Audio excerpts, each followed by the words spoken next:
In order to undertake your own research project, you of course need to choose a topic.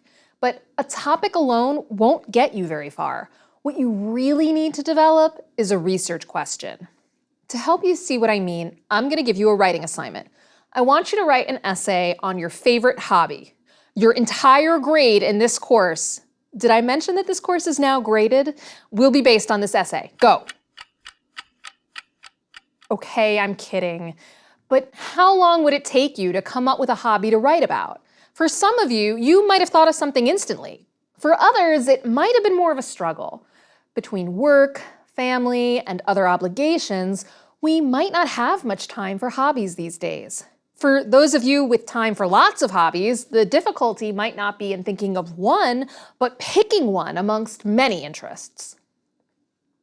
Let's say that after some thought, you settle on something. Maybe it's cooking or stamp collecting or playing a sport or instrument. I enjoy knitting, so that's the one I'm going to pick. Hobby chosen, it's time to put pen to paper or fingers to keyboard. Where to start though?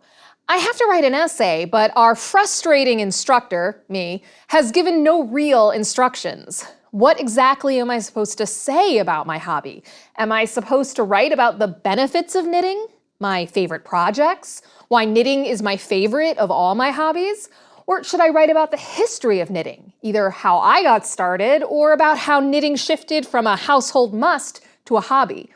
Any of these would be a fair place to start an essay on my favorite hobby. Let's say that I decide to write about the benefits of knitting as a hobby. The next question is, what do I do once I've gotten started? Should I write this essay in the first person from my own perspective, or as a third person, more scholarly work? Do I need to cite sources? Should I provide physical examples or photos of my knitting projects, either to illustrate my ideas or give evidence that I do, in fact, spend some of my time knitting? Again, this is frustrating because I don't know the answers. I just have to do the best I can and hope it's what my mean instructor wants. Finally, when do I stop? The instructor gave no word count or page limit. How many of us have written papers and said to ourselves, just 2 more pages and I'm done? In the film Back to School, Rodney Dangerfield's character, Thornton Mellon, is a businessman who hires people to do his schoolwork for him. One underling hands him a term paper and he weighs it in his hands for a moment before handing it back and telling him it's too light and it feels like a C. In his mind, more was definitely better, no matter what the essay actually said. So these 3 problems, where to start, how to proceed, and where to finish, pose significant challenges to my producing a paper on knitting that's worth reading. So what does a paper on knitting have to do with doing research? Well, as you can see, having a strong sense of purpose to a project is really important.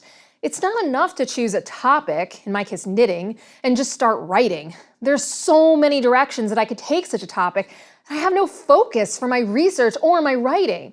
Without that focus, it's less likely that I'm going to produce good work that's worthy of being read. Now, part of the problem is that our terrible instructor gave us almost no direction on how to proceed. That lack of transparency is completely her fault. Sometimes in our own projects, someone is providing some kind of direction for our work, perhaps a supervisor or a colleague.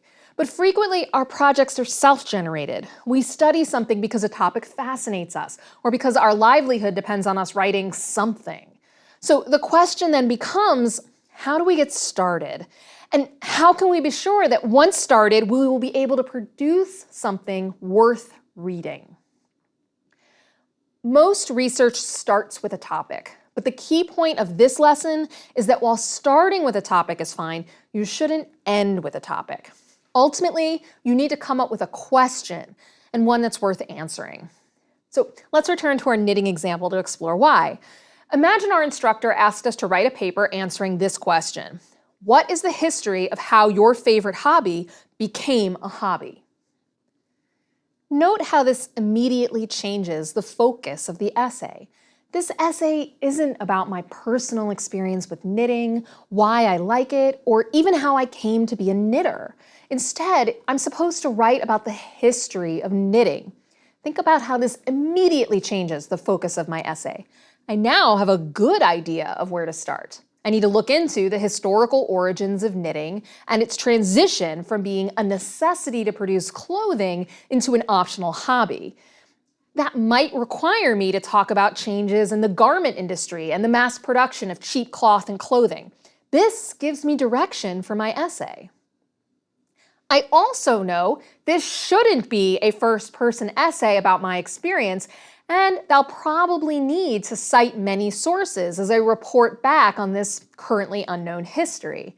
I should probably only use illustrations to the extent that they help tell this story. Finally, I know something about where to stop. I stop when I've answered the question as fully and completely as I can. I might still want to know the anticipated product, as that might tell me how detailed I should get, but hitting the page limit is no longer sufficient. I have to answer the question. So it's clear that moving from a topic to a question is an important step in the research process. But how do we go about selecting a topic in the first place?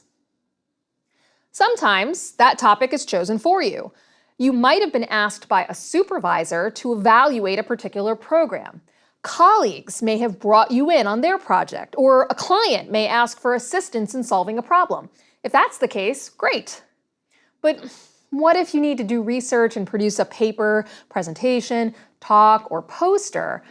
You have complete control over the topic and you don't know where to start. The best way to start is to think about something that interests you or your intended audience. Whatever topic you choose, all things being equal, you want it to be something that you genuinely want to explore in great depth. Otherwise, you might find yourself prone to procrastination and lackluster effort. I have some personal experience with this. When I was working on my PhD, I started a dissertation in one area. I spent almost 2 years avoiding working on it because it was hard and because I didn't really care much about the topic. I made almost no progress in that time.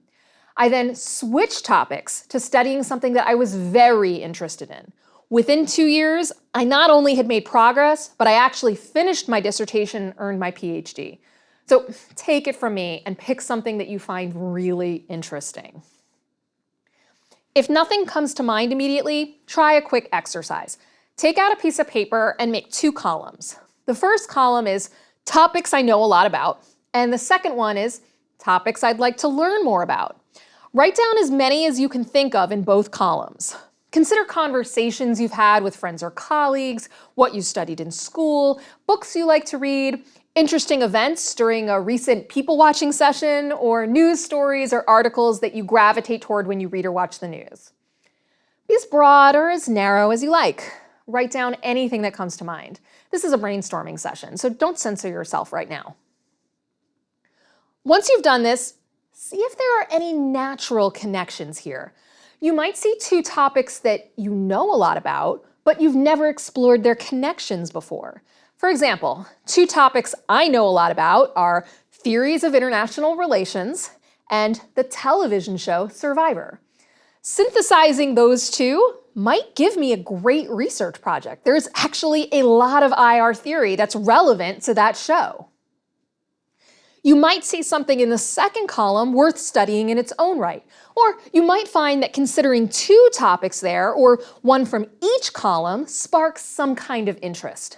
For example, maybe you know a lot about the history of France, but would like to learn more about cooking. I'm seeing a project focused on the history of French cuisine in your future.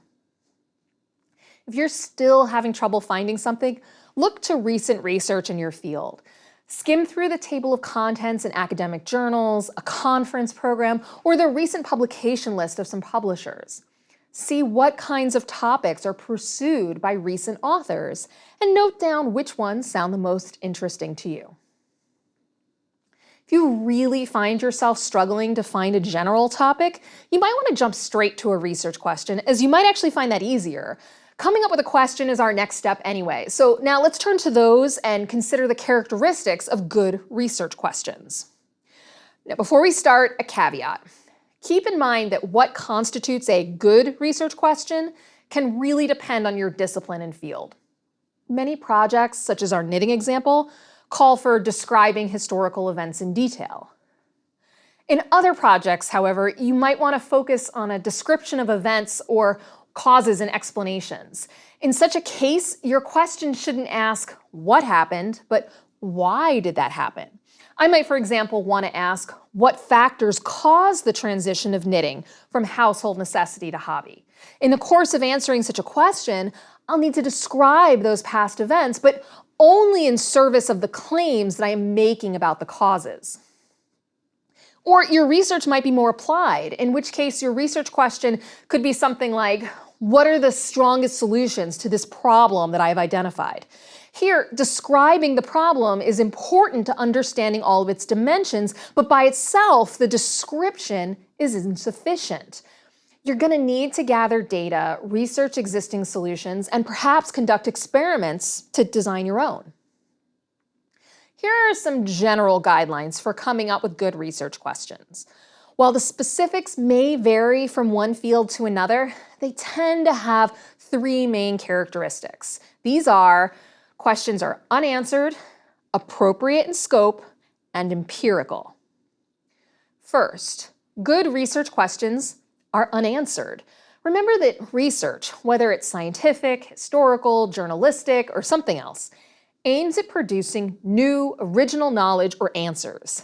That new knowledge may be based on original data or on new interpretations of existing data. As you explore the literature, you may discover that someone has already answered your question. That may mean that you have to find another one, but don't change course just yet. Just because someone else has written an answer to your question doesn't mean that your question has been definitively answered. There's lots of room for debate in science, as well as in other research-based fields.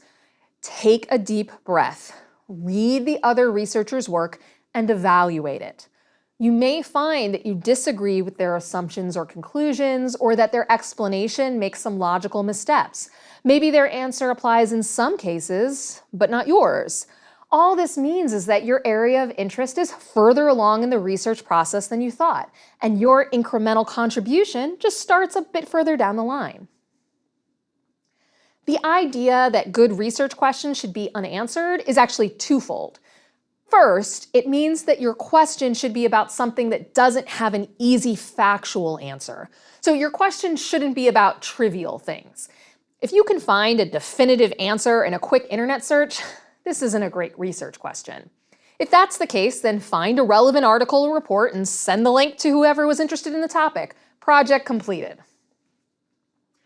Second, make sure your question allows you to enter a debate, solve a puzzle, fill a gap in knowledge or understanding, solve a problem, or otherwise make a contribution to your audience.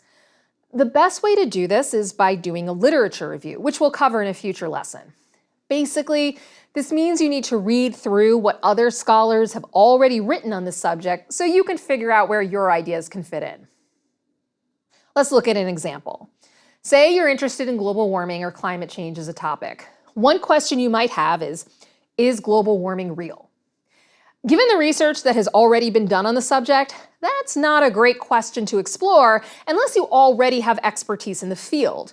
You'll quickly discover that there is widespread consensus that it is real. There are both natural and man-made cycles of warming, and the vast scientific consensus is that the current cycle of warming is largely man-made and causing shifts in average global temperatures. This isn't the kind of question that's going to lead most of us to create a great research project. But there are plenty of questions that you could ask on this topic. How about, why is there continued skepticism of man-made climate change in the United States given a scientific consensus of its existence? Now, this question is not answered. There are lots of potential explanations for it, from the way media portrays the issue, to partisan politics, to broader skepticism of science, to the role of religion and ideology in the United States. A puzzle is at the heart of this question, the tension between scientific certainty on the one hand and public uncertainty on the other. If you're more policy-oriented, you could ask a different question. You could ask, What kinds of policies are most effective at reducing the behaviors that lead to man-made global warming and climate change? Again, there's lots of debate on this question, and you can make a genuine contribution by comparing different policies and their effects. Now, note that to ask either of these questions, you may have had to ask some initial questions, such as, what is climate change? What causes climate change? And our initial question, is climate change real? It's perfectly normal to start with these answered factual questions so that you can gather the information necessary to ask a good unanswered question. Our next characteristic of a good research question is that it is appropriate in scope. Sometimes you need to adjust the anticipated product to meet the scope of your question. For example, if you're tasked with writing a blog post, don't pick a question that requires a book-length answer to do it justice. In school, you might have gotten away with reducing the font size or margins to make your work seem shorter or longer, but in the professional world, you're gonna have trouble doing that. I once wrote a 35-page paper for a class where the page limit on the assignment was 7 pages. I reduced the font size so that it was almost illegibly small, and I turned it in, all 7 pages of it. I would like to take this time to offer my apologies to my 8th grade English teacher, Mrs. Dubinsky. That was really uncalled for. I'm pretty sure no editor would let me get away with it now, and to Mrs. Dubinsky's credit, neither did she.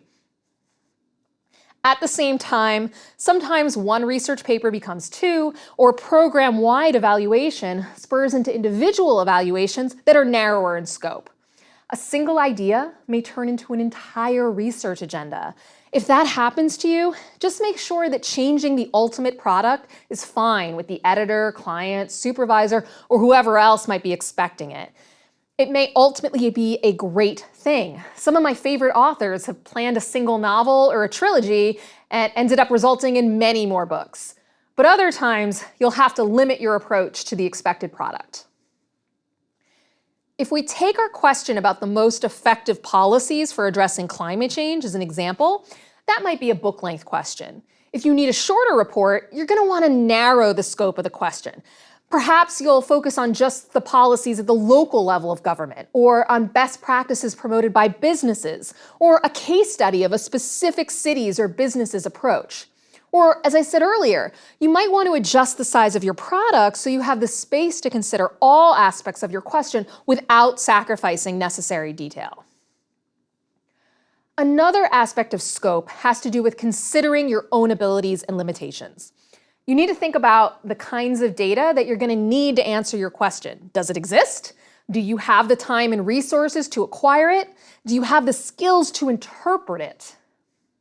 For example, let's go back to our "Is global warming real?" question. I said it was a bad question to research, and for most of us it is.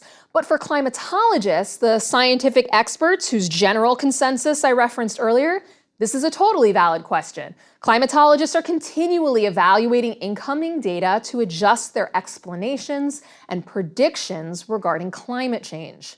But for the rest of us, we don't have the training to analyze this data, so joining in that project doesn't make a lot of sense. So you have to consider your own training skills and resources. In our climatologist example, new data is coming in all the time. The data exists, but only certain people with the right skills and training can interpret it. In other cases, the data might not exist, and you don't want to pick a question where the data is non-existent and impossible to get. We can consider hypotheticals about the future, but we can't actually study it, unless you happen to have a time-traveling DeLorean or TARDIS, of course. Time is always a factor. You may have a set deadline and want to make sure whatever question you choose is one that can be answered in whatever time frame you have. Other factors to consider include whether or not your project requires extensive work with numbers or people. Some of us like interviewing people about their lives, while others would prefer to crunch numbers. If you really hate talking to strangers, make sure you pick a question that won't require you to interview people, or that you find a collaborator that can handle that part of the project. If working with numbers scares you, then you might want to pick a project that's less quantitative in its needs. You also need to think about your language proficiencies. It's great to be interested in the history of French cuisine, as we discussed earlier, but if your French is in poor or non-existent shape, you might not get very far. I had a colleague in graduate school who pitched our research group on a research question comparing two countries, Japan and Turkey. We kept trying to talk him out of it until he told us that he was fluent in both Japanese and Turkish. What had seemed like a poor question became perfectly fine once we realized that he would have access to the data needed to answer it. There's one final thing to consider for our focus on finding an appropriate scope for your question. Is your question going to require funding for you to be able to complete the project? Your question might be about the cultural practices of people who live on the other side of the globe, which means to answer it, you might need to fly there and stay for a while. This means that your question needs to not only be interesting to you, but important enough to grant institutions that they will want to support you while you do your research. Other projects might be much larger in scale or require specialized equipment or personnel, increasing the need for grants. Okay, our third characteristic of a good research question is that it is empirical. Empirical research questions ask how the world works. They're based on events, phenomena, and actors that can be observed in the world. To really understand what we mean about research being empirical, it may help to contrast it with normative work. Empirical work, as we just noted, is about objective processes that aim at observing how the world actually works. Normative questions and claims, in contrast, are subjectively based judgments about how we might want the world to work. What does this mean? Well, let's start with a norm.